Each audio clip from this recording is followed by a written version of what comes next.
तो फाइनली दोस्तों power star Pawan Singh ji के पहला नवरात्रि गाना के पोस्टर रउरा लोग के बीच में रिलीज कर दिया गइल बाटे। और इ गाना कब तक आई और कौना चैनल से आई एकरे बारे में बात करे वाला बानी। तो बना रही वीडियो में अंत तक।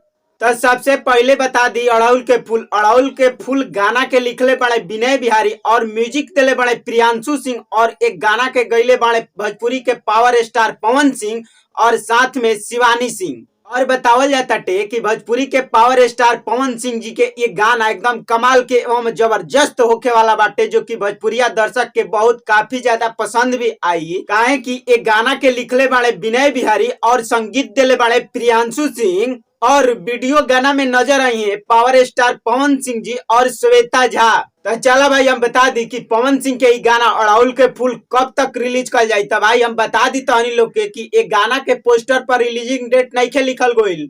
और जहां तक उम्मीद बा कि गाना आज शाम या कल तक पक्का बा कि गाना आई भाई। आज शाम तक हो सकता है ये टीजर आई और कल रउरा लोग के बीच में गाना भी आई। और ये गाना भाई माँ अम्बा भक्ति यूट्यूब चैनल से, जी हाँ भाई, ये गाना रउरा लोग के बीच में माँ अम्बा भक्ति यूट्यूब चैनल से रिलीज हुई। और एक गाना के एक बार जरूर सुनी जा, बहुत ही कमाल के गाना बा।